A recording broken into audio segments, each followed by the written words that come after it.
How's that sound?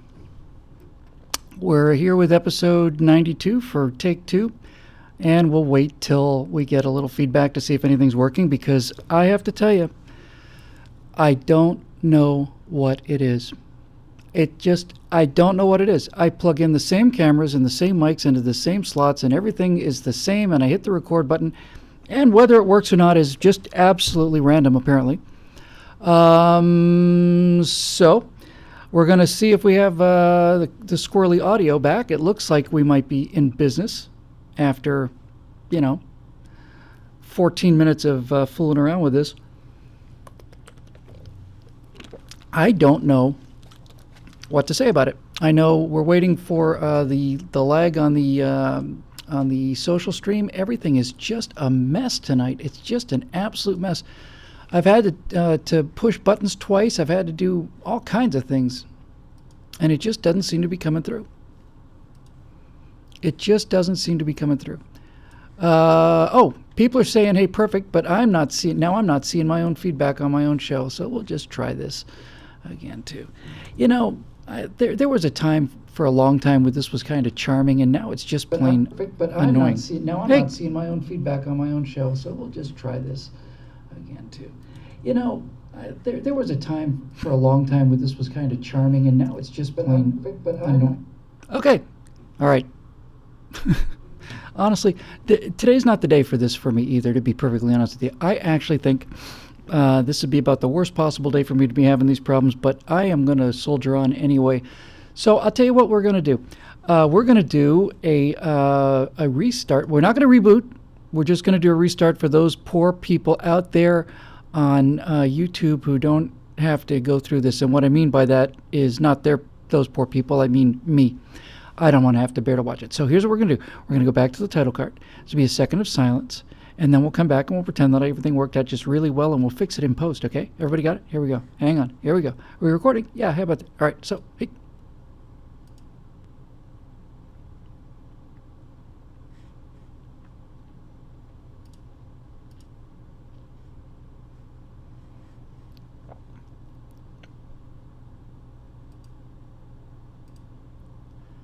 Hi, everybody. It's Bill Whittle, and it's the Stratosphere Lounge, episode 92.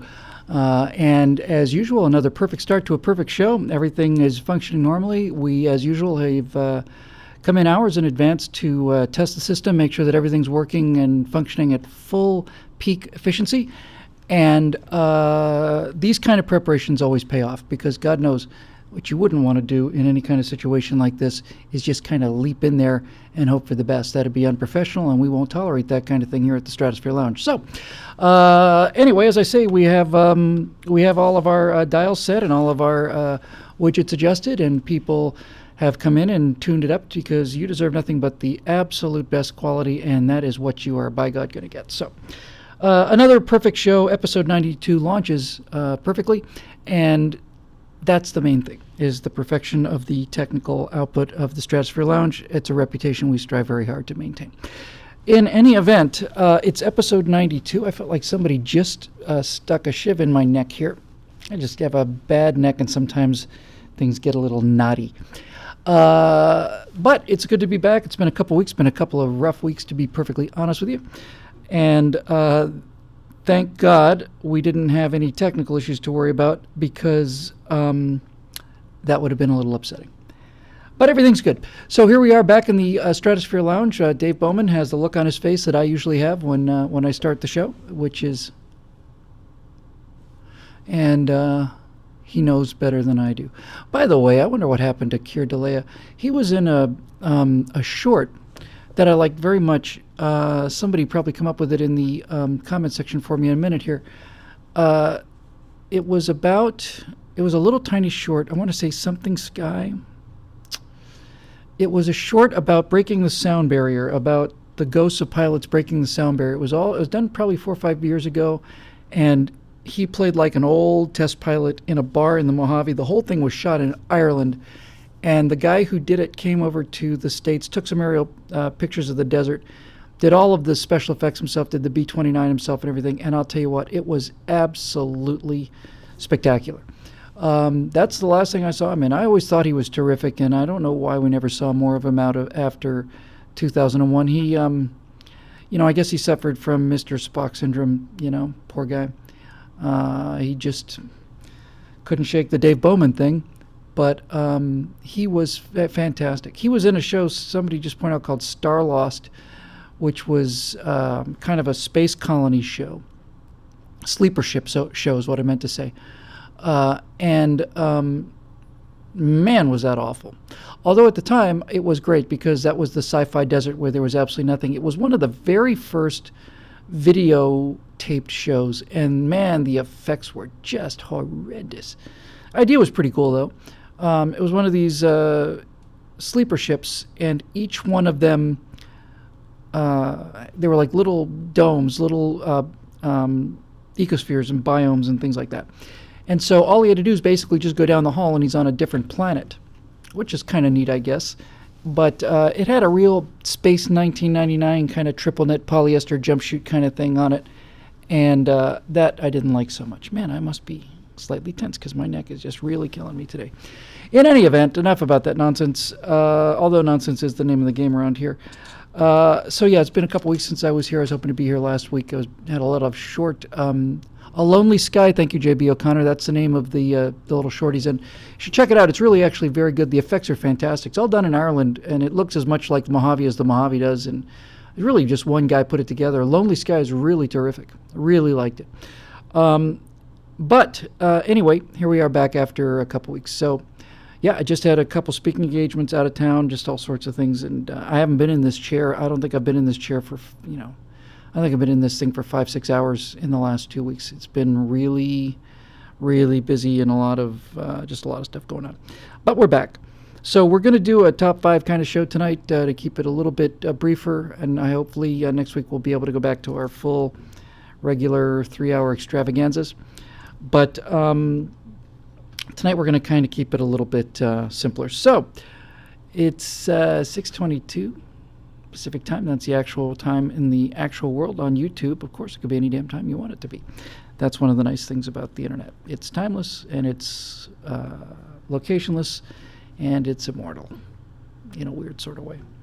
I don't know if I've mentioned this before. I've probably mentioned everything before after 92 episodes, to be honest with you, but the internet was something that no one ever saw coming. No one expected it, and it just, needless to say, changed the world. No, these are all just banal platitudes. My favorite thing about the internet, about YouTube especially, is that my lost childhood isn't lost anymore. Everything I ever wanted to see is back. If I want to watch Johnny Quest, I can watch Johnny Quest. If I want to see the animation of, if I want to see the tour of Futurama and hear the voiceover for in 1980, we'll have bases on the moon, I can find that. As a matter of fact, I was up in Coeur d'Alene a couple months ago now, a month and a half ago, visiting my friend Bert Rutan. Hard for me to say that still to this day without being amazed by that. And one of the new trophies he has, and his house is just a museum of awesome, is I saw from across the room, and it was two kind of brass models of rockets. And one of them was a Saturn V, and right next to it was the Werner von Braun kind of first-generation winged rocket ship that was von Braun's best guess of what that first orbital rocket would look like, and he probably designed that in the mid-50s. When I saw that trophy there, it was a von Braun trophy, kind of the, here's what we thought it would be in the 50s versus here's what it actually was just 10 years later, honestly. I thought, man, I recognize that thing, and I just trotted off to YouTube and got out the iPad and dug up the Disney animation that von Braun did for the first manned flight, and it's in 2 pieces on the web in high quality. I'm going to download it, splice it together, and then just put it up for people because it's about 20 minutes, I guess. I watched it again for the first time in 30 years, and that von Braun animation that ran on the Wonderful World of Disney of the first manned spaceflight, a very cool animation style, very kind of shadowy, square, realistic in a sort of a, I don't know, hard to describe. But in any event, seeing it again just lit me up so much. I was so happy to see it again, and it reminded me why I got so interested in space and aeronautics and stuff. It just made me happy. It was like, these guys all have jobs, and their jobs are pretty cool jobs because we're going into space by God, and there it was. But anyway, I'll see if I can string them together and play it for you for those of you who haven't seen it. Those of you who have seen it, you won't forget it. It's amazing. It's absolutely amazing. And it was as good as I remembered. It was really terrific. So anyway, let's see. Why don't we get on with the show? We're doing a top 5, and I copied and pasted them pretty fast, so let's knock them down, shall we?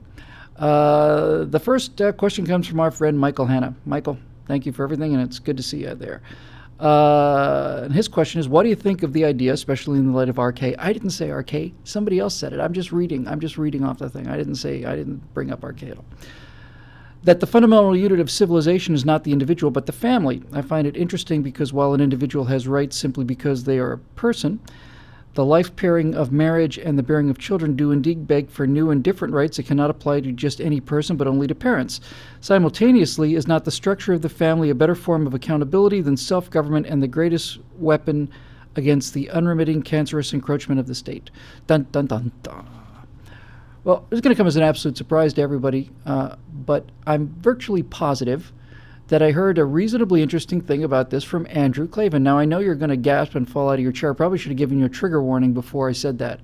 I think it was Andrew Klavan. I'm virtually sure it was. We were on a panel, and I think it was Andrew talking about how, maybe it was somebody else. Might have been somebody else. I don't know. I don't remember much of anything anymore. But basically what he was saying is that the interesting thing about it is that the family is the basis of everything that we believe in as conservatives in terms of being able to take care of ourselves and being able to voluntarily help other people rather than being coerced into it. And he said, or somebody said, even though it was the family that was responsible for this, when you get right down to it, the family is, in fact, the greatest form of socialism ever. I mean, it really is. From each according to his ability, to each according to his need. It's the people who scream the loudest, get the most attention. And I thought that was an interesting juxtaposition. The idea that you come from sort of an ultimate sort of world where you are taken care of and you don't have to work, and you get all the food when I say all the food you want, assuming you've got a family that's got their act together enough to be able to feed you, which is not often the case, and throughout most of history really was rarely the case. And so you start off in this kind of socialized world where there's authoritarian figure, and everybody basically has to obey the rules, and food is provided for you, and you are assigned tasks, and all of this stuff. But yet, the job of this family, according to the person who said this, so I'm fairly sure it was Andrew Klavan, so it must have been just what they say about a stop clock, right, or million monkeys typing, that kind of thing. According to Andrew, the purpose of this socialized thing, this is the kind of the dichotomy, is that it's designed to boot you out. It's designed to make you autonomous, or at least autonomous to start your own little socialist collective. Isn't that interesting? It is actually kind of interesting when you get down to it that way. We grow up in socialist collectives called families. The purpose of the family is to teach us to become independent of this little socialist enclave. And you go out there as a grown-up adult individual, all on your own, fully self-reliant, presumably meet another adult, get together, and start another little socialist enclave to create more individuals that go off and form more socialist enclaves, which is really fascinating, because the one thing I will say is that the reverse also appears to be true.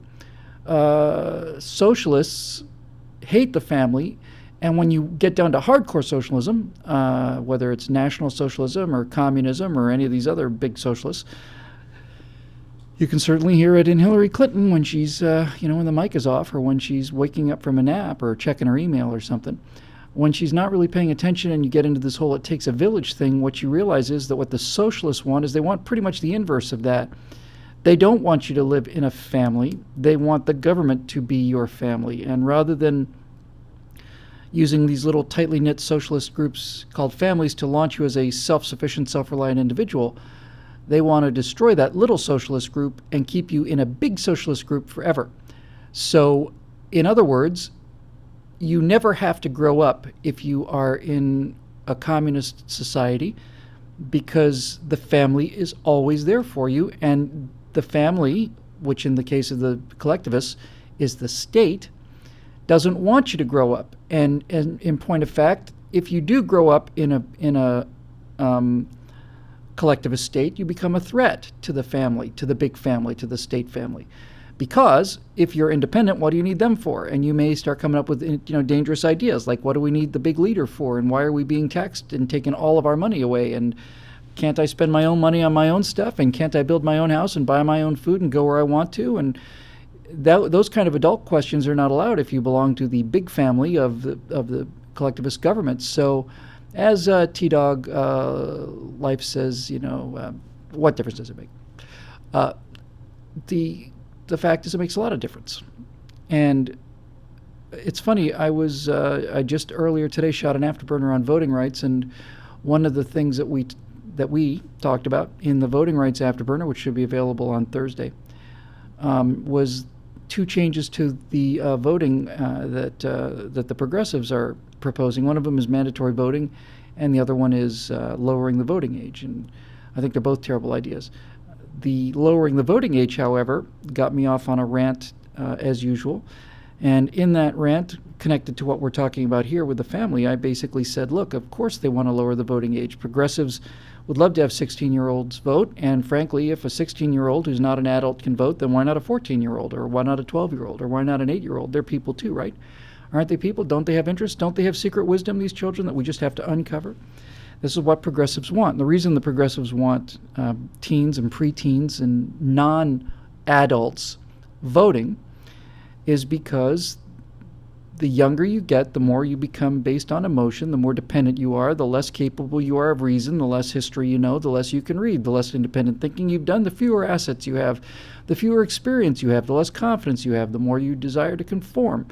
You don't have any assets, you don't have any credit, you don't have any discipline, you don't have any hard work, you don't have any results of any hard work.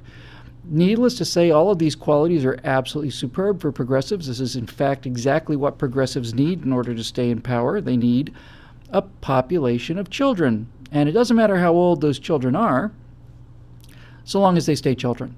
So that's what the progressives are looking for. They're looking for a nation of children. We used to be a nation of adults. We're in transition now. Whether we can recover our adulthood will remain to be seen, I guess. But I don't think you can argue much about that, because all of the qualities that make adults make conservatives. And the more of an adult you are, and the more the population consists of adults, and the more adult the overall citizenry is, the more the progressives hate it, because adults have certain qualities that children don't have, and those qualities are anathema to progressives.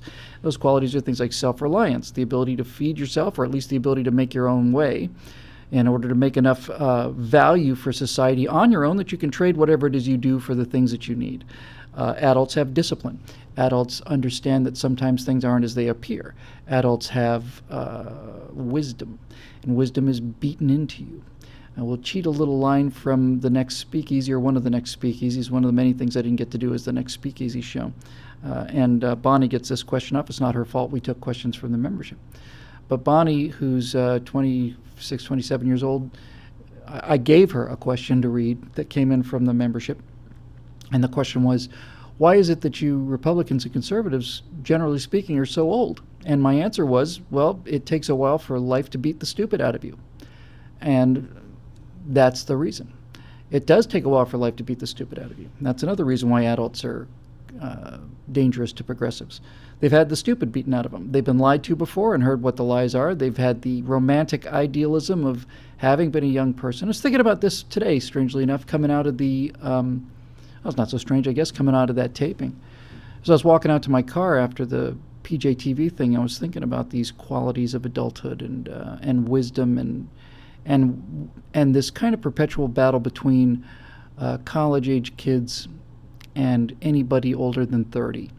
And it never changes, and it's part of life, and I don't expect it to change. It's like anything else that I accept as part of human nature. It's just part of human nature. But the basic conflict goes something like this.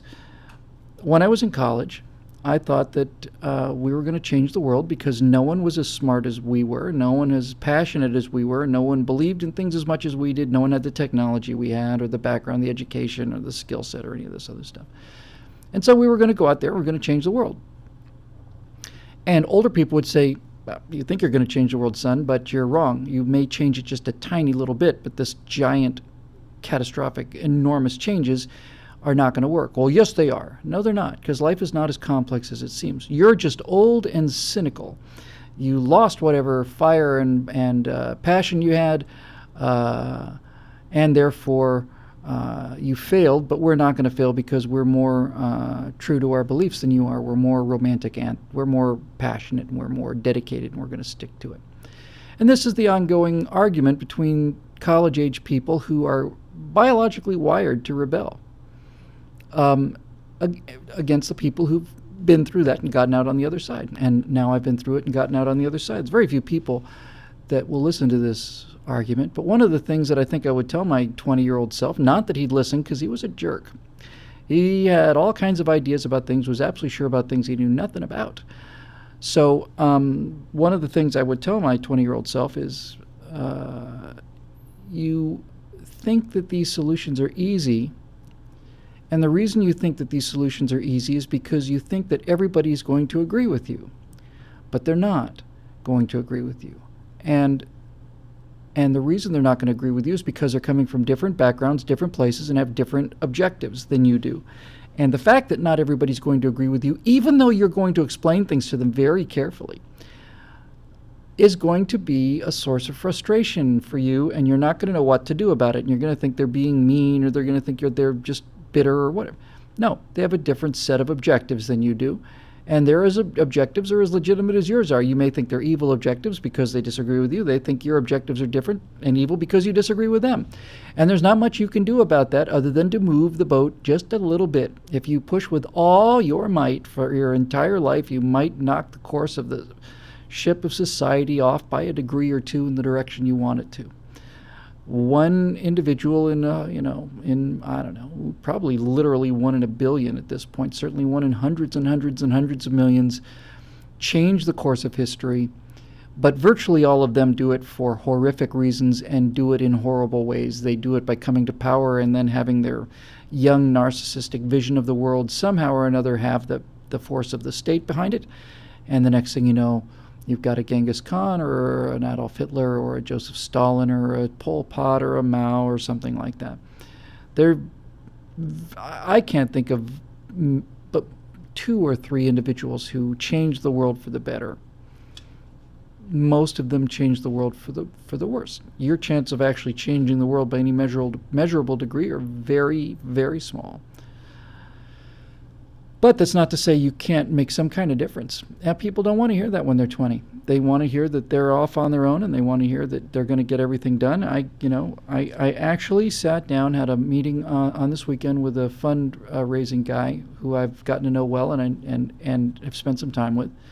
And I've come to believe over the course of 55, next week or week after that, 56 years, that I'm actually got the money to do this first movie, and I've been trying to do this for 35 years. 35 years. Now, that's not to say it can't be done in less time than that. I'm just saying I couldn't do it in less time than that. It's taken me 35 years to reach a point where I believe that the money I need is actually available. And the reason it's available is not because of my sudden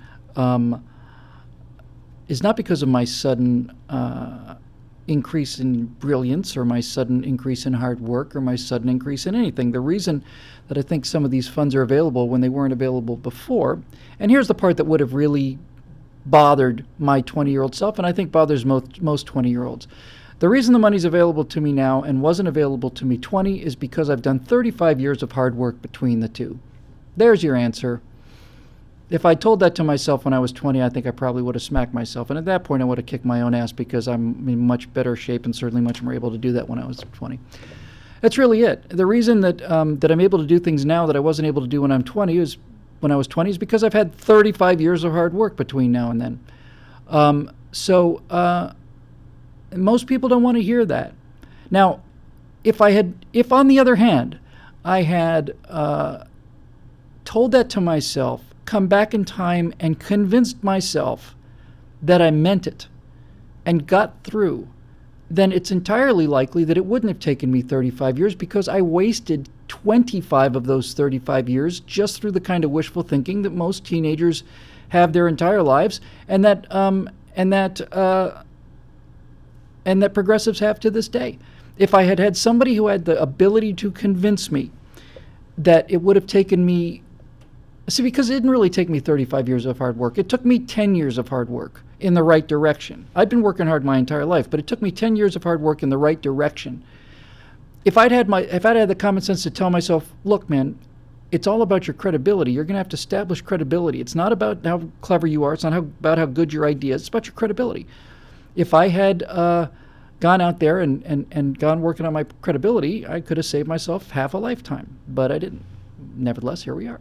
So life isn't so awful, and I'm feeling pretty bright-eyed and bushy-tailed for a guy who's halfway through his 50s. So there you go. In any event, the great charm of this show is how we spin off of these topics. But yes, I agree that this business of the family is in fact a strangely enough socialist unit, but it's our socialist unit. And one of the things that I think is remarkable about the tiny little socialism of the family that makes the much larger individual capitalist limited government republic possible is that in the little socialist world of the family, there are two things that you have that you don't have in the big socialist world of a collective state like, communist China or Soviet Russia. One of them is, everybody in the family. You have a reputation, and that reputation follows you. And from that follows the single most important difference between the little tiny socialism of the family and the big fat socialism of the giant state, and that is you are held accountable to your actions in a family. You are individually responsible, and furthermore, you are also presumably loved. You're not loved in a state. The people that ran the Soviet Union or Maoist China or the people that ran Nazi Germany or any of these giant collectivist states had nothing but contempt for the people in their big family, nothing but contempt for the working man. They were just cogs to provide some work and some money, and they were soldiers to go out and get killed in defense of your greater glory. But when it comes to the family, the individual matters. And so paradoxically, even though we have a socialist state and a tiny little family, from each according to his ability, that means dad and mom out there working their tails off to feed the kids, to each according to his needs, strangely enough, because of the love that these people bear for each other, they are accountable for their actions. They're expected to be able to get by on their own out of the love that people have for their children. We don't want dependent children. Most of us don't. Most of us want our children to be independent and able to take care of themselves and able to chart their own course. These are all new inventions, by the way, and when I say new, I mean about 250 years old. They came along with the invention of the individual in the Age of Reason, and the United States of America was created to be a home for the individual. So this is the first time ever any of this stuff has actually happened. Worked really well until finally it started working so well that the whole RK drinking birdie flipped over, and now we're getting back into areas where we have been before that weren't very good, and we're going to pay for them. By golly, we will. So anyway, let's dig in, because we can't afford to let all this good stuff go away. Some of us have to be around to keep it together. So thank you, Michael. Great question. And moving on now to our dear friend Cheryl Twomey, who asks, woot? Woot indeed. My question, Ted Cruz. What advice would you give him? Do you think he stands a chance to be nominated? Are you as excited as I am to see our first true conservative of the election season all officially in the race and stuff? And welcome back. We missed you. Thank you, Cheryl. It's good to be back. Missed you guys, too. I really did, by the way. I had a really awful, brutal couple of weeks, but I have to tell you, I didn't really want to do the show. I just had to. It'd been 2 weeks, and 2 weeks is too long, and just, it's not like I didn't dread doing the show, but I wasn't, up for it. And then I heard the Petula Clark start to roll, and started feeling happy. So there you go. Ted Cruz. Let's talk about Ted Cruz. Ted, of all of the national level politicians, he is by a large margin, the person I know the best. I can't say I'm a friend of Ted's, but I've been in the same room with Ted, I don't know, 5, 6, 7 times. I've introduced him. I've been backstage with him. I've been in green rooms waiting for him. And one of the things I liked the most about Ted was I hate to steal lines from other shows. I guess I was doing this on Hot Seat today. I was in the restroom. I was in the men's room in Fort Lauderdale Airport. I was just in there for 25, 30 minutes just checking my hair. And I was standing in front of the mirror, as I often am.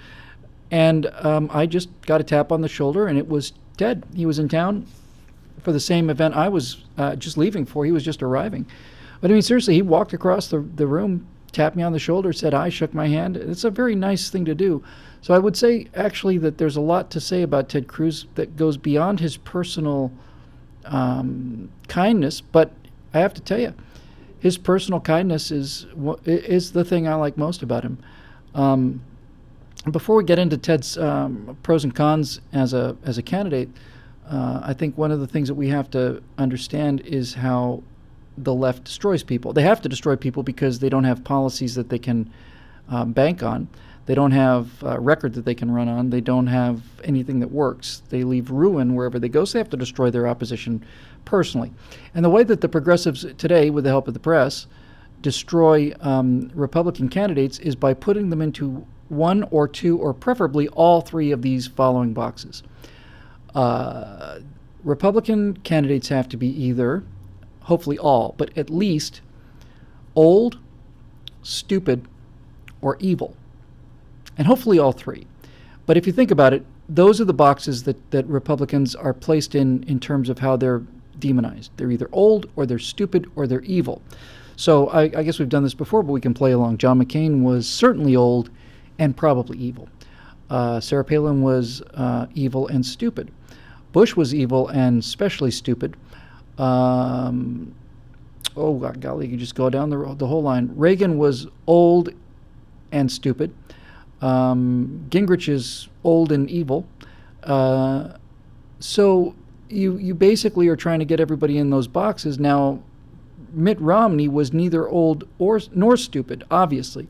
So Romney had to be painted as triply evil, which was a bit of work for a guy that nice, but since he didn't fight back, that's it. Mitt Romney's a vampire from a company that gives people cancer, and he puts ladies in binders and ships them to China. So that's what they do. Now, here's the problem for the left with Ted Cruz. Ted Cruz isn't old. Ted Cruz isn't stupid.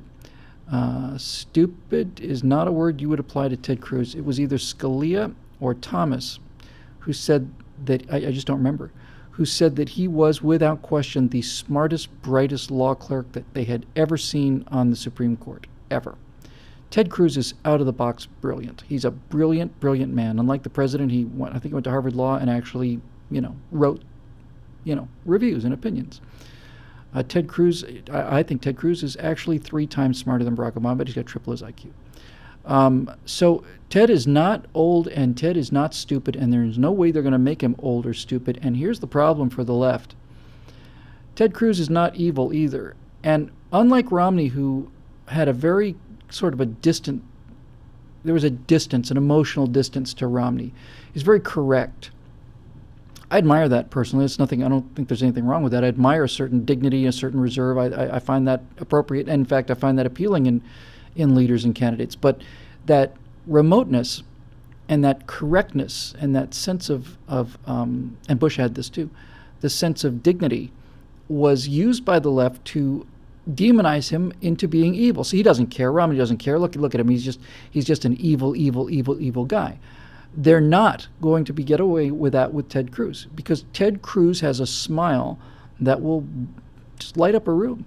And when Ted Cruz talks to people, when he talks to common people, Ted Cruz comes across as a decent, very smart, very concerned, very caring man. I think they're going to have a real problem with Ted Cruz. They're already trying to paint him as a nut job extremist, and they're going to continue to do that.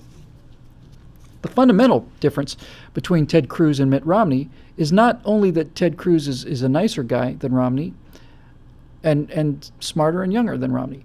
The fundamental difference between Mitt Romney and Ted Cruz is that Ted Cruz fights back.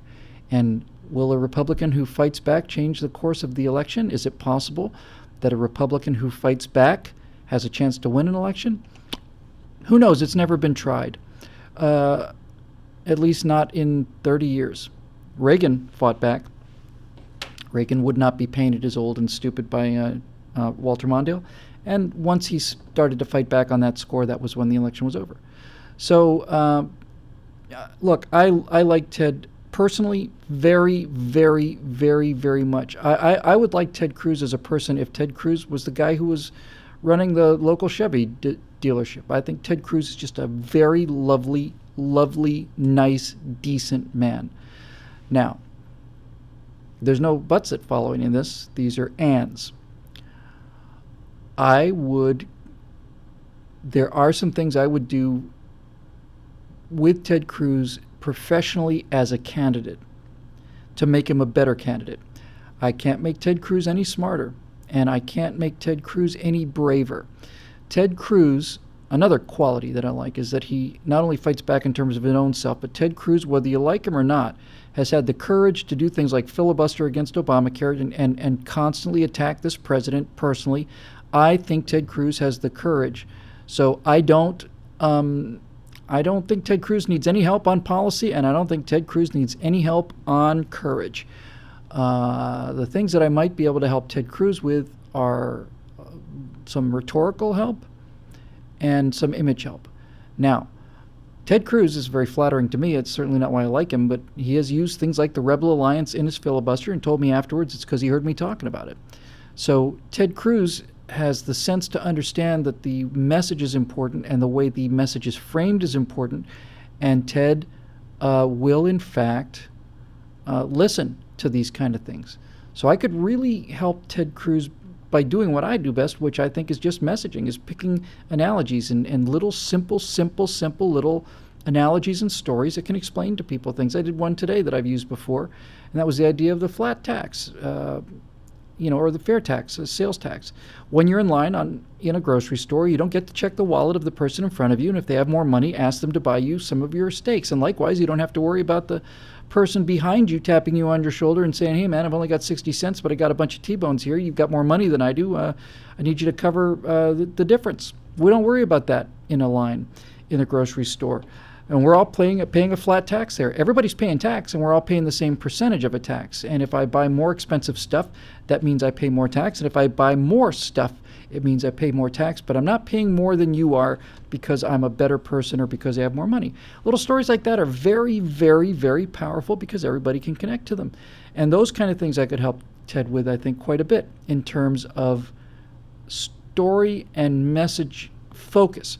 Ted Cruz does not need any lectures from me on conservative principles. On the contrary, I learned a great deal from him about this. He's much smarter than I am, and he's much smarter than I am about the things that count. He understands the Constitution much better than I do. But I can help him with storytelling and with finding the simple parables is a pretty good word, actually. I've never used that word before, but basically, yeah, helping him with the parables that make the case that these things that seem very complex are, in fact, extremely simple. So that's one thing I could help him with. The other thing I could help him with is image a little bit. He could use a little work in terms of style. Ted's never going to be swinging, and he shouldn't try to be. But I think we could dress him a little better. And the thing I think that Ted really needs the most work is projection of alpha. Ted, I'm being as brutally honest as I can here, because in the hope that somebody shows this to him. I don't suppose if he ever happens to watch this, or if anybody happens to hand it to him or get it to him, I don't suppose I have to tell you, Ted, if you're watching, how highly I think of you and how deeply I admire you. But if you were to really buff this guy up and get him into racing trim to win elections, I would certainly work on his cadences. He pauses too long, and he needs to learn a little more modulation in terms of when to slow down, when to speed up, when to speak quietly, when to speak a little more forcefully. And if I had to put one issue on the table for Ted in terms of something that I would fix, hey, somebody just wrote Bill and Ted's Excellent Adventure. Who is that? That's I guess it looks like Dudge OH Politics, maybe Dudge Ohio Politics. Yeah, Bill and Ted's Excellent Adventure. We'd have ourselves some fun. The one thing I would give Ted as a piece of advice, if I could tell him one thing, if I had one piece of advice to Ted, my single sentence advice to Ted would be this: Ted, you need to be more alpha. You need to be more alpha. You need your decency and your friendliness and your compassion and your kindness come across, and those are deep inside you. They're never going to go away. You don't have to worry about projecting those things. I would say the thing that Ted Cruz needs to work on more is the ability to walk in a room and fill up that room. That's a interesting quality. The ability to walk into a room and have the spotlight follow you. Have a spotlight come on when you come into the room. A rhetorical spotlight, a focus spotlight. It's the truth. It's true. You can, in fact, do it, and it's attitude. It's a certain kind of confidence and magnetism. I'm not 100% sure that this can be taught, but I am 100% sure it can be enhanced. Ted needs to walk into the room like the President of the United States, and I would say the one thing that Ted is not deficient in so much as needs to enhance is simply this. Ted has to develop more of a projection of the persona that says, I'm a good, smart, kind, decent man with actual working solutions for this country, and 4.5 feet behind me, just behind the curtain of the proscenium, is a United States military officer with a football, holding a football, meaning a briefcase which is connected to the launch codes for the U.S. Nuclear retaliatory strike, and if you mess with us, I will go back there and push those buttons, and I will not give it a second thought. I will not give it a second thought.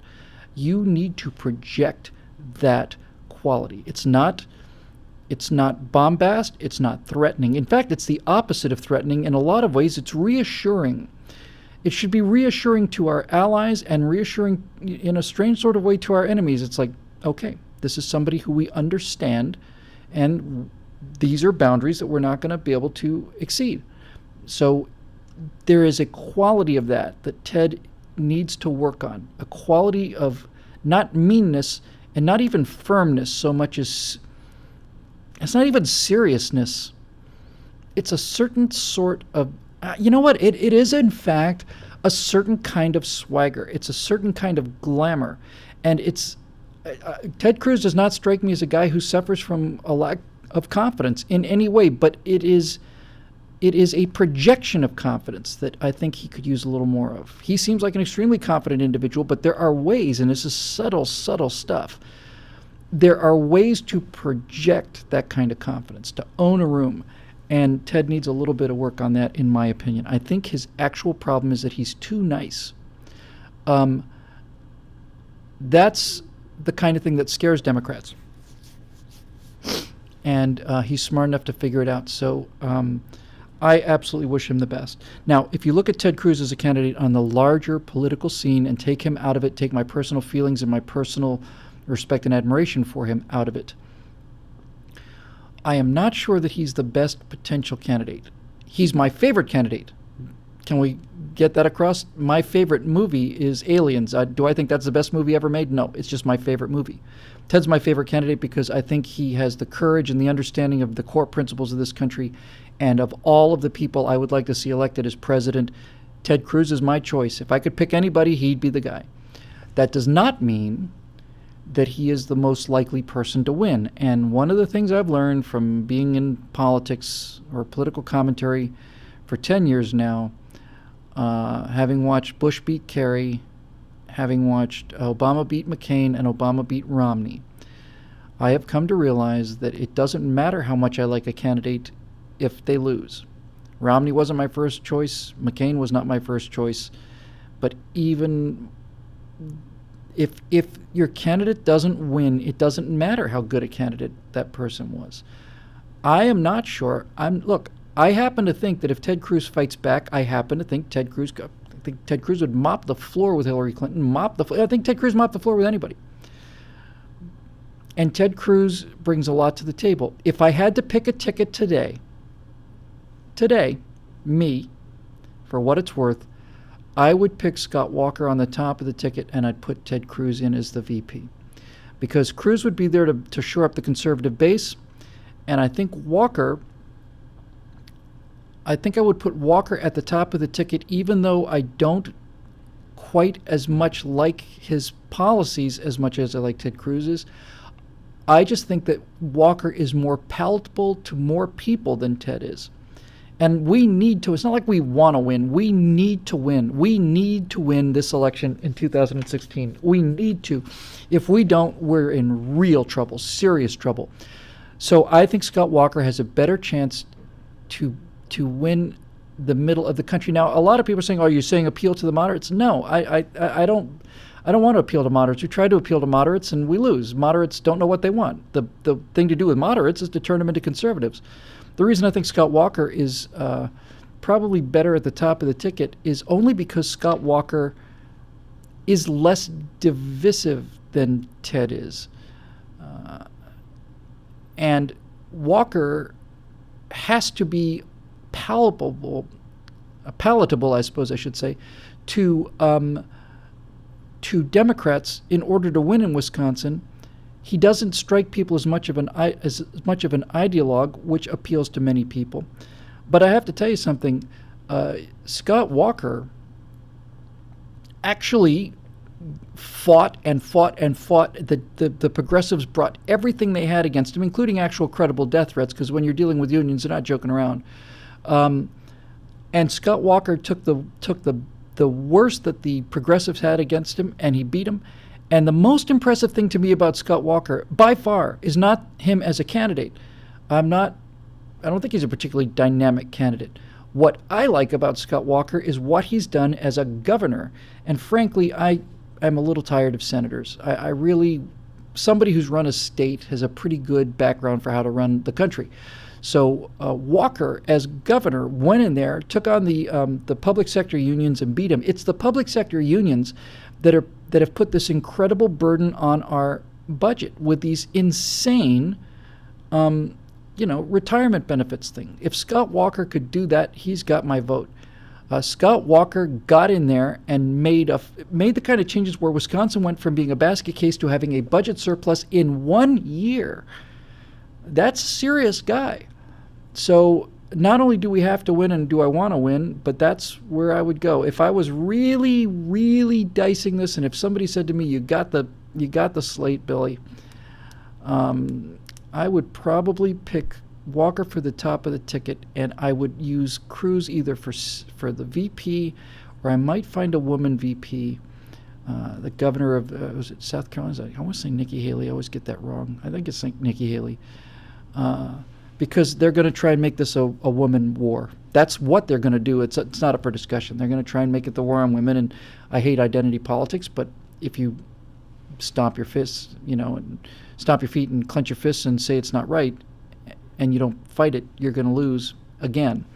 So maybe the answer is Walker at the top of the ticket, and a woman for vice president, and Ted Cruz for attorney general, because, my God, of all of the places I'd like to see Ted Cruz, it would be as attorney general. I would like Ted Cruz to go in there and start bringing some liberty to this system. I'd like him to go and investigate all of this stuff, investigate the NSA, investigate all the wiretaps, investigate all of the abuses of Eric Holder, investigate all of the abuses of Barack Obama, investigate the IRS scandal. Strangely enough, you may be surprised to hear me say I don't want those people prosecuted. I want them investigated. Let me rephrase that. I don't want them convicted. I want them investigated, and I want the truth to come out. But I don't want to live in a country where one political junta comes in, and the first thing they do is start a witch hunt against the last one, despite the evil treason that these people in office now, and certainly they've deserved it. I don't want to live in that country. But I would love to have somebody like that in the Justice Department, enforcing things like border patrol laws and immigration violations and making sure that the voting system was legal. As a matter of fact, you can make the case that Ted Cruz as Attorney General could do more good as Attorney General than he could as President, because the lawlessness of the last 8 years has been, 6, feels like 8, feels like 80. The lawlessness is what has to be not only stopped but undone. It has to be corrected. He'd be perfect for that. Sorry about the itchy nose. Got something on my nose today. All right, so moving on here. Jared Zarn. It's a great name. Please don't take this the wrong way, Jared. I mean this with the deepest respect. Jared Zarn sounds like an awesome name out of the Vectron sketch. It's a cool space name. Jared Zarn says, long-time reader here since ye old eject days. God bless you, Jared. Thank you for the support. It's always been terrific to hear from people who go back that far. With a question related to one of those old essays. You wrote way back then about 3 types of people, sheep, wolves, and sheepdogs. Now, it seems to me that sheep map pretty clearly onto the idea of R, while sheepdogs are pretty consistent with K, but what about the wolves? They most closely resemble the sheepdogs. Are the wolves, ISIS, Somalian pirates, drug gangs, etc., a form of bad K or something else? First of all, I'm quite sure I did this in the article, and I need to say it again. I did not come up with the wolves, sheep, and sheepdog stuff.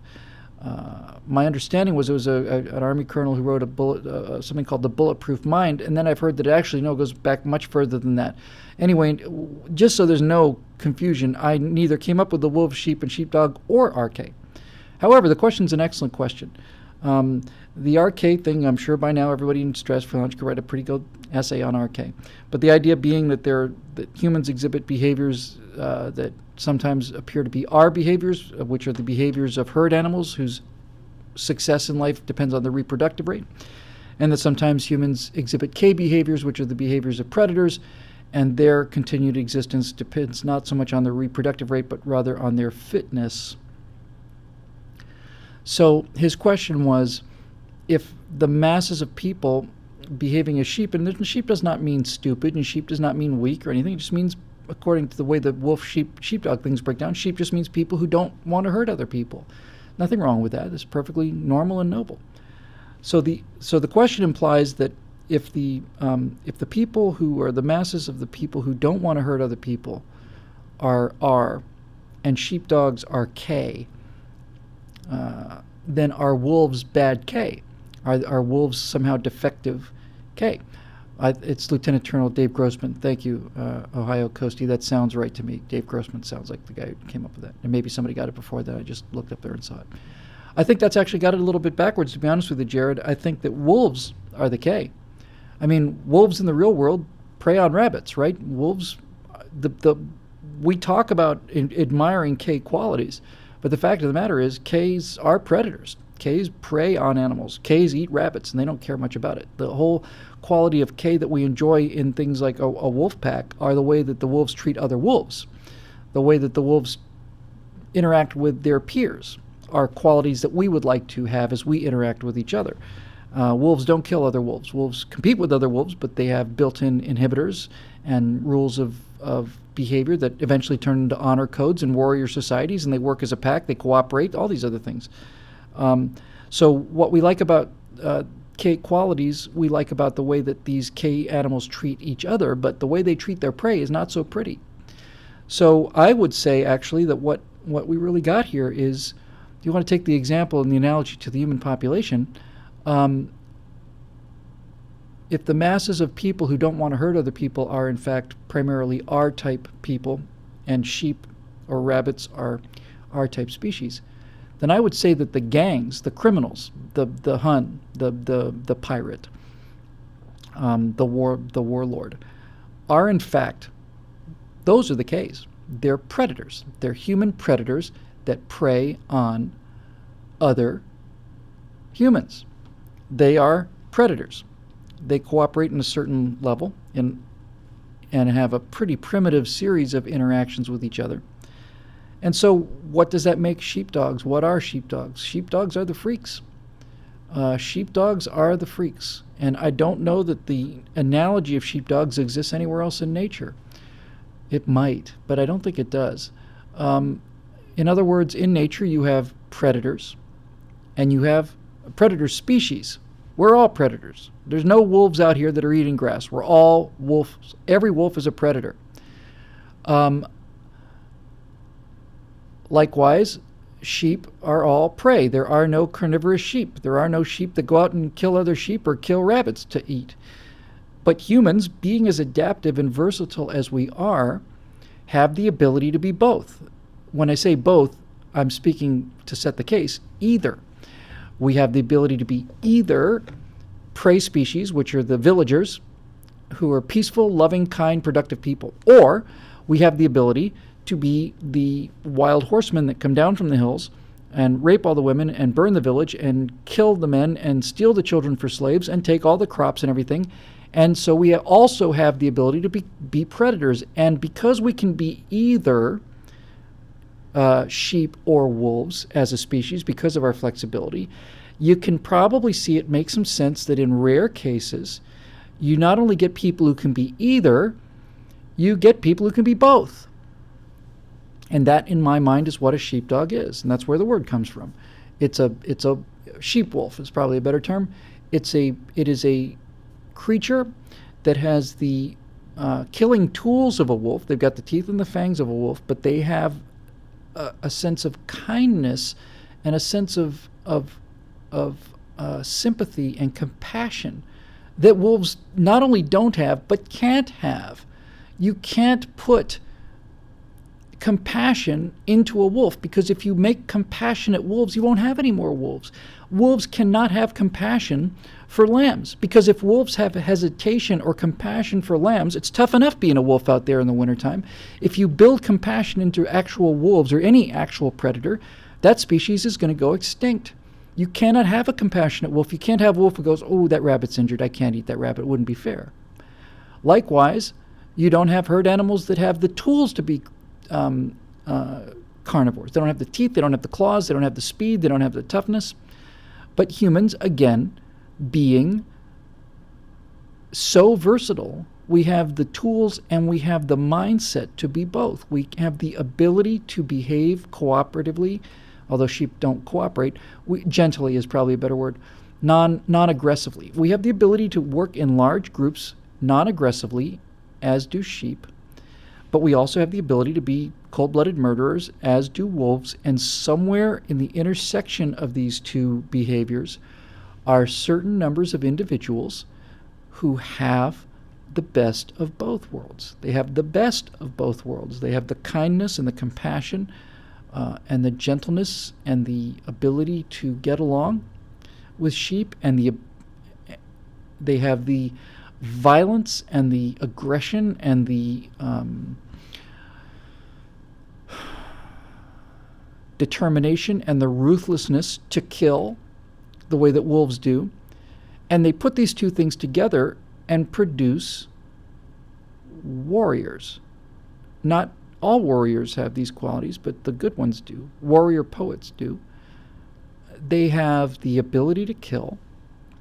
They have the ability to be violent and brutal and ruthless, and at the same time, they have the compassion and the love and the sympathy to protect the weak. That's a remarkable, astonishing combination. It's astonishing. Basically, what a human sheepdog is doing is it is a wolf who is saying, I am going to treat a lamb the same way as I would treat my own cub. It's really what it comes down to. I don't need to kill that lamb. I can nurture that lamb and I can take care of it. And in point of fact, it's even more amazing than that, because the quality of the human sheepdog is he will not only fight to protect the weak, he will in fact give his life to protect the weak. Altruism is a profoundly complex thing. It's the great human miracle, altruism. Altruism is so hard to explain on so many levels. Altruism is what has given molecular biologists such an enormous problem, and this whole idea of altruistic genes, or why a society would survive when certain individuals are willing to give up their ability to pass their genes on. You're going to die for somebody else's genes, according to genetic evolutionary theory. That is a dead end. Then you can get a little more sophisticated and realize if you have a population that has that quality in it in certain numbers, then that society becomes more capable of surviving, because a society that has people willing to sacrifice for the greater good can accomplish feats of coordination that bands of armed robbers never can, and that's self-evident. The United States is successful because we're tough and we're smart and we're decent. That's why we're so successful, because we're decent and we're smart. There are a lot of decent and smart societies out there, and most of them are extinct, but we're tough too. We're tough, and we're not afraid to defend ourselves. We're not afraid to use violence, and that's what makes us remarkable. That's what makes the United States the sheepdog of nations, frankly.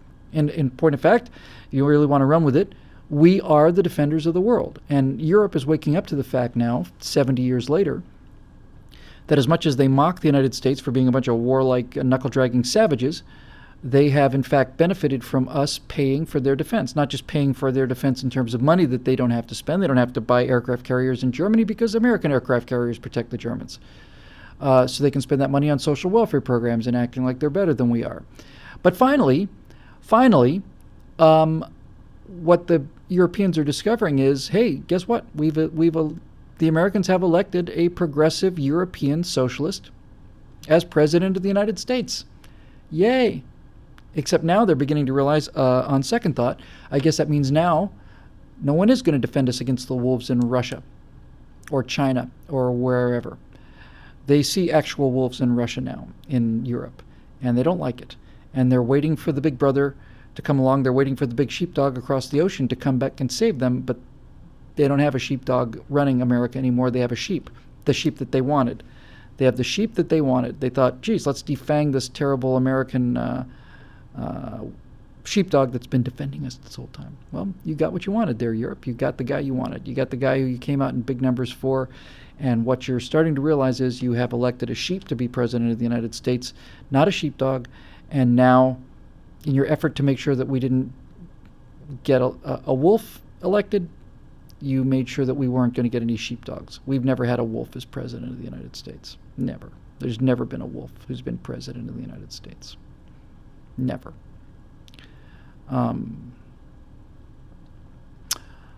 Some closer than others, but no. Well, you got your sheep, so good luck with that. Anyway, could do this all day, but hopefully that got to the basic of it. I think, Jared, the point, as I say, is not that there's something wrong with wolves. There's something wrong with sheepdogs. And I will go one last little beat on this thing to say that when you look at the third world, it's so easy to look at the third world and say, what's wrong with those people? Why don't they fix anything? Why is there a sewer in the middle of the village? There's nothing wrong with the third world. The third world is the way people have always been. This is humanity at work. That's the third world is what humanity is. They're not the freaks. We're the freaks. We're the ones who are different and weird. There's nothing wrong with them. There's something wrong with us. So once you have that realization, you begin to see things more clearly, and you begin to want to protect the genetic mutation that we are, because it's a big, net, positive mutation. Deserves to be protected. That's why we do what we do. Jim Land asks, question number 4 of our Top 5 show, because we'd like to keep it a little bit brief. Jim Land asks, can you talk about the Harrison Ford plane crash? I can a little bit. Harrison Ford is a superb pilot and has been a superb pilot for decades. I mean, a superb pilot. And bless his heart, because Harrison Ford provides a service that millions and millions, probably billions of people want. He's made a lot of money, and he's earned every single dollar of it. And like certain other individuals whose name I could mention, but I won't, if they were to come into large amounts of money, they'd spend a fair amount of that money on airplanes because they love airplanes. And so Harrison Ford has a lot of airplanes. I think I've told the story before of how he, without any publicity whatsoever, at Santa Monica Airport would do Young Eagle flights. A lot of times kids go for a ride in an airplane for their first time ever, and it's a service that's run by the EAA, the Experimental Aircraft Association, where pilots donate their time and take kids for rides for free. And one of the pilots who donated his time to take kids for rides for free was Harrison Ford. And that'd be a heck of a kick to get in a plane and find out you're being flown around by Han Solo. That'd be kind of fun. So he's a superb pilot and a good man, decent man, and a fine actor, and maybe the most American actor there is. I don't have any details about the crash at all, so let me just preface this by saying that. I have seen the airplane, and when I saw the crash footage, the aftermath, the stills, I recognized the airplane. I'd seen it at Santa Monica Airport. Somebody's going to tell me exactly what type of model it was. I don't remember. But it was an extremely rare pre-World War II Army trainer, tandem 2-seat Army trainer, low wing, radial engine, beautiful, really beautiful, and distinctive in that it has very kind of unusual struts. That's what I remember about that airplane. It's a collector's piece. It's a museum piece. Some people think it should have been in a museum. My feeling is airplanes are built to fly. If you've got a museum piece airplane and you can fly it, fly it. But parenthetically, this last weekend I was down at the airport. I was flying for the first time in God knows how long. Flew my little airplane, was getting everything ready. I was just doing a little bit of work, sitting there in the hangar, and I heard a sound that sounded like a combination of earthquake, hurricane, and fire at the same time. Just this overwhelming, enormously loud roar. This is at Van Nuys Airport. Great thing about Van Nuys is there are all kinds of cool planes at airports. So at Van Nuys, so when you hear an unusual sound at Van Nuys, you're usually in for a treat. But I'd never heard anything like this in my life ever. Just this booming bass roar that got louder and louder and louder and louder and louder and louder. And I ran out of the hangar and turned the corner, and I don't know, 50 yards away from me was the last flying B-29 taking off, and it takes off, man. That thing barely climbs. It was heading for the Santa Monica Hills, and I thought, he's not going to clear it. And he didn't either. He turned before he got there. Fifi is the last flying B-29, and that thing made a sound going out of there I just could not believe. And then P-51 went up after it. It was fantastic. It was just grand. So anyway, Harrison Ford was flying a single-engine radial trainer and a museum piece, and airplanes are meant to fly. Fifi could have been in a building, Enola Gay, or at least the nose section of Enola Gay is in a building, but this B-29 flies, and seeing a flying B-29 is better than seeing one inside a building someplace. So he had an airplane, and it was his airplane. He paid for it. It's his, and he can do whatever he wants with it. And apparently he lost the engine, needless to say. I don't know why, but not a rotary, radial engine in that trainer, you got to figure that engine is 80 years old, maybe somewhere in that ballpark, maybe 90, somewhere in there. So they're complex, and sometimes they fail, and this engine failed. Now, he landed on a golf course. I didn't see anything about the approach to the golf course. I know nothing about it. So let me just simply say this. When you have an engine failure over LA, over Los Angeles, which is one giant grid of buildings. It looks like a computer chip from the air. You don't have fields, you don't have open spaces, you don't have a lot of options, you don't have a lot of choices. The fact that he was able to put that plane down in greater Los Angeles and survive it is a sign of an excellent pilot. You know, they say in any landing you can walk away from is a good landing, and any landing that you can walk away from and still use the airplane again in the future is a great landing. So it wasn't a great landing, but it was a good landing. He dead stick the airplane into a limited space, and I don't know why the plane was as badly damaged as it was. It appeared to me that the plane with this straight, did not seem to suffer compression damage. It seemed to suffer a heavy load damage. The plane looked like it just pancaked rather than hit something. Now, needless to say, do I have time to get into this? Not really. I'll just give you a very, very brief form.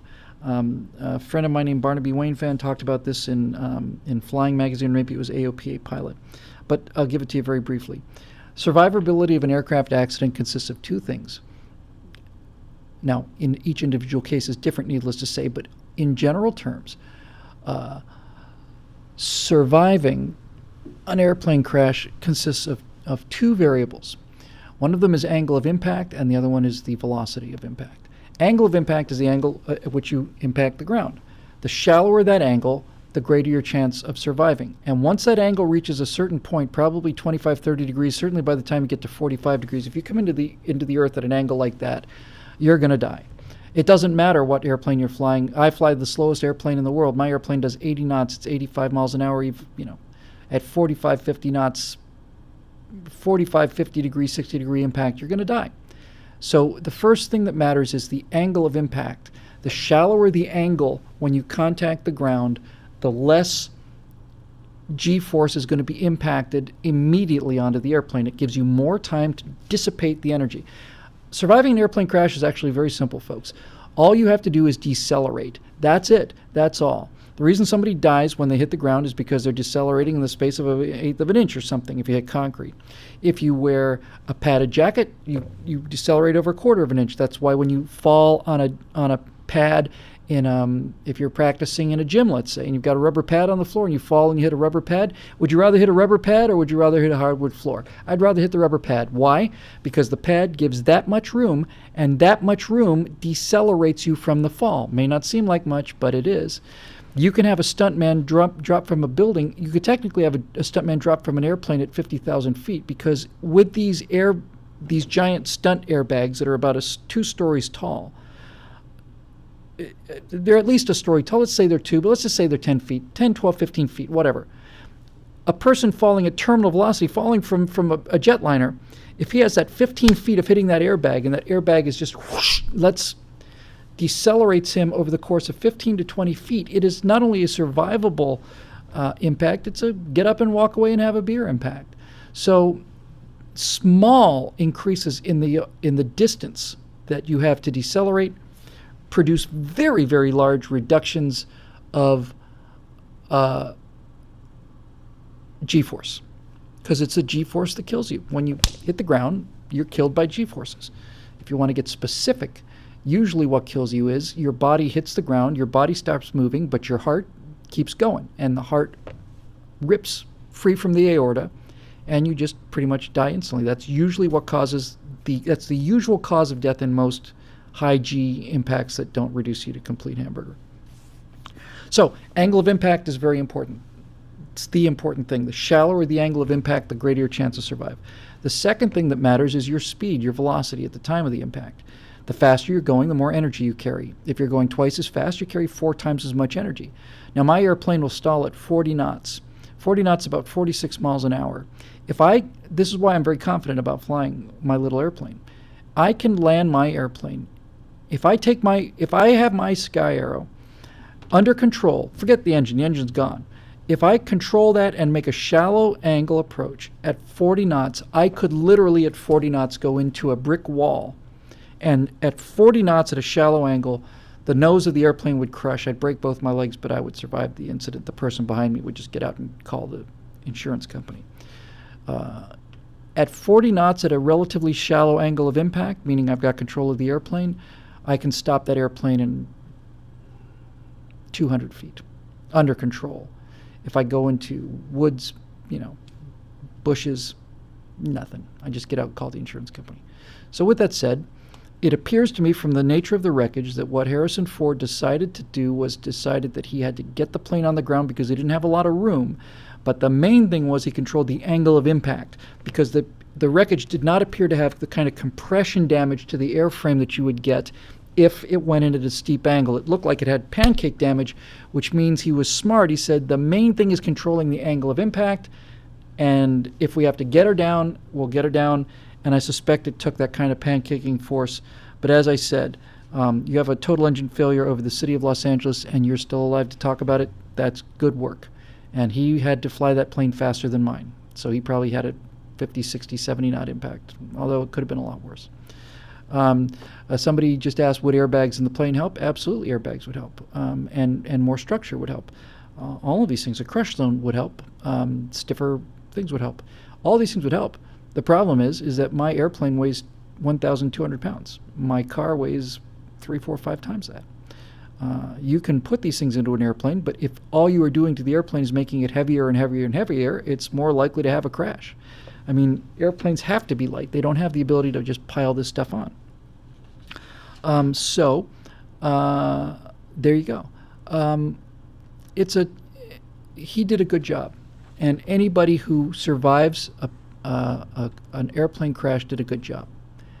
Anybody who survives a landing does a pretty good job, if you really want to know my opinion.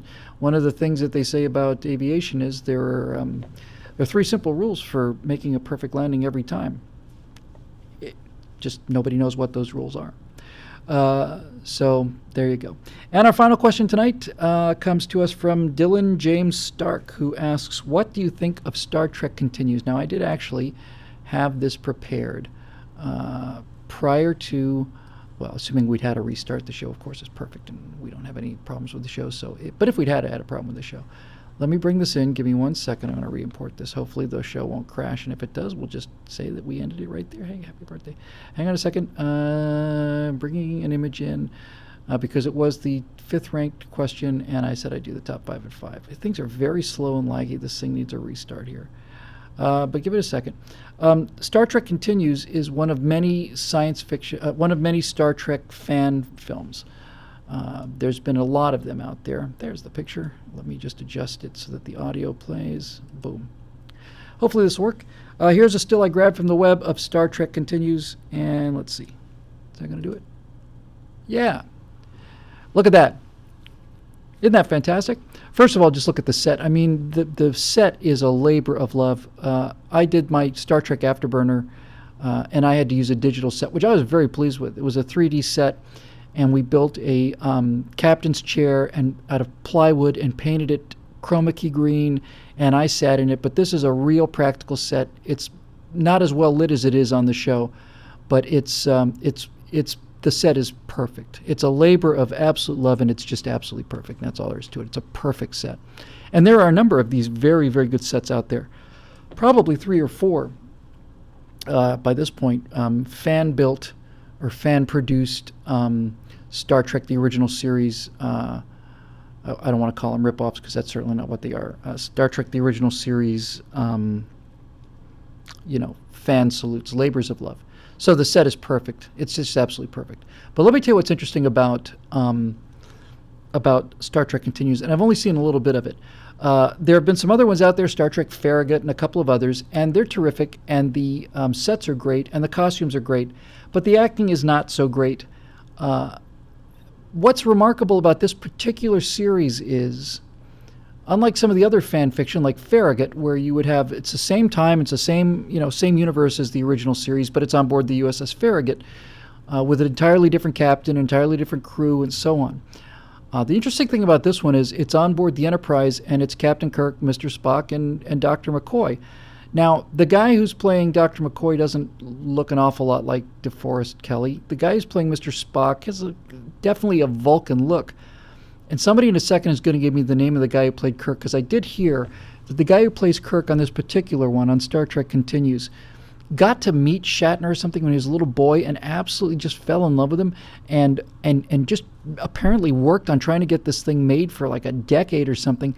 But the thing that's so cool about Star Trek Continues is this guy who plays Kirk on this it looks a lot like young William Shatner, and in fact does a Shatner impression that is so good that there have been times when I just a couple of seconds, just an instant or two, just a second or two, when I went, man, that is exactly it.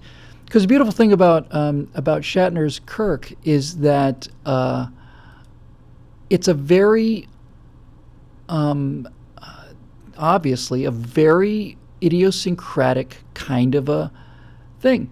And this actor absolutely nails him, and he looks a lot like him. And as I said, there are moments in Star Trek Continues where you just say, just, for a second or two, it's like, that was absolutely Shatner in a nutshell. Now, a lot of other people have tried to imitate this look, and, with limiting degrees of success. But there is something about that guy, and I don't know what it is. Not the guy in the foreground, the guy in the background. He is, in fact, the definitive American, and the heartbreak, of course, which is something that people like me get used to over time. I love George Clooney, I love Matt Damon, I love watching them act. Their politics are just awful. But I love watching them act. And one of the great sad things about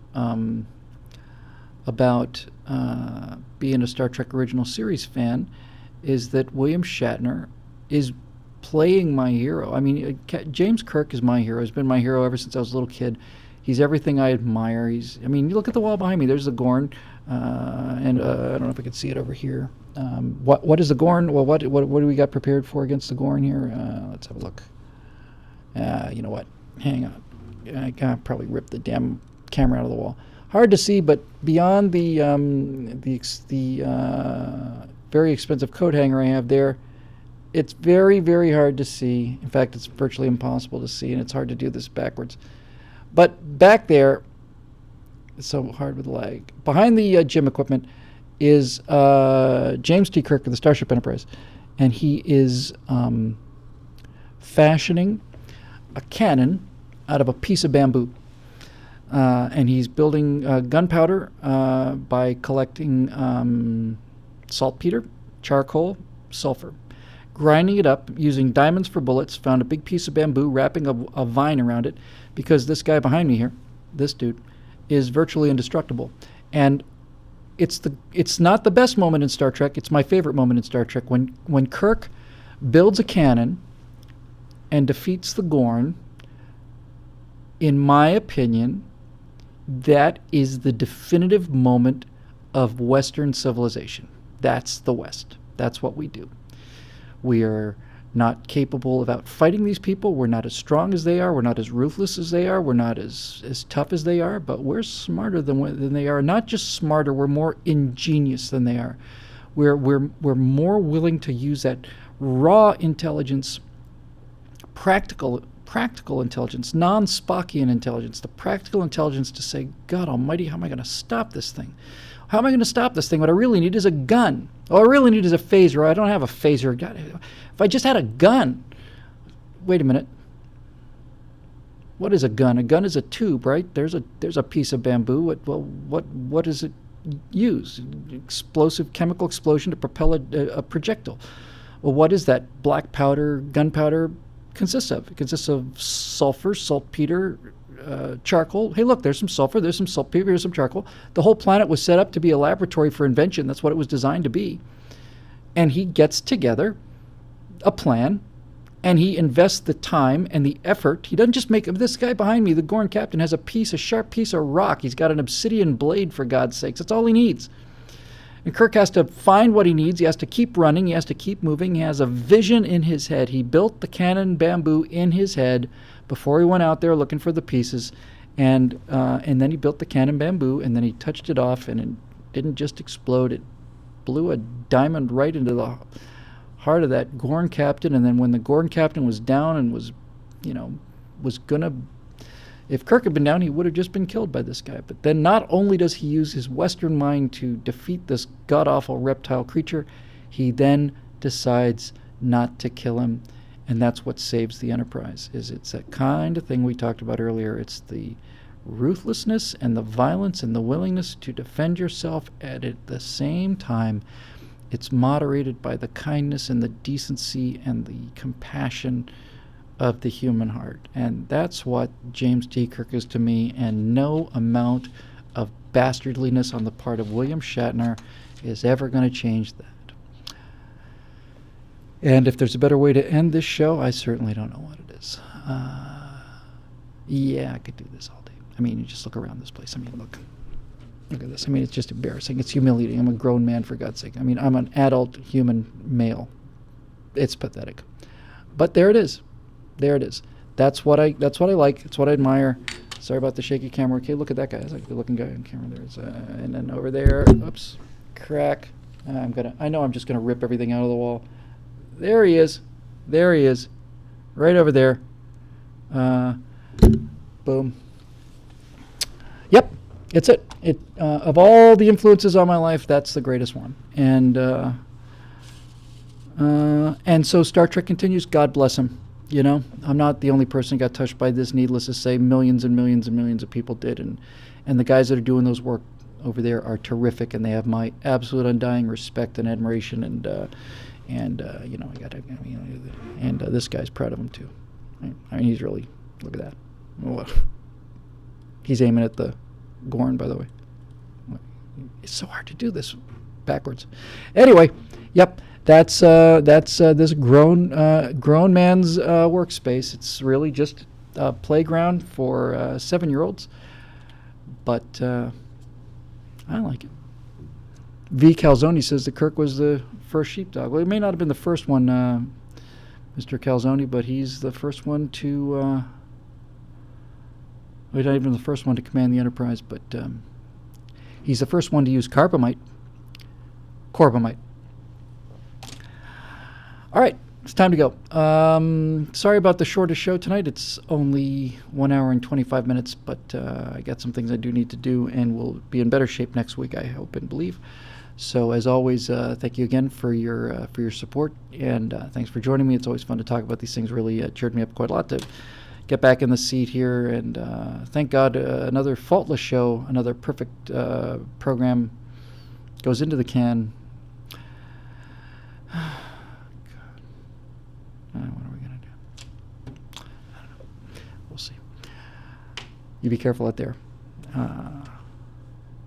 Don't wear the red shirts. Somebody said they did a statistical analysis, by the way, of the red shirts in Star Trek, and that they don't suffer any greater chance of being killed than anybody else.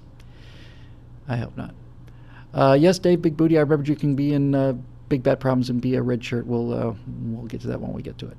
Anyway, guys, thanks very much for joining us. It's a pleasure to be back, and barring any kind of new injection of something into my schedule, we'll see you next week for a bigger one, longer one, maybe another theme show. I do like those so much. Thanks again for the support. Thanks for listening. Thanks for watching, and you all be careful out there. We'll see you soon. Bye-bye.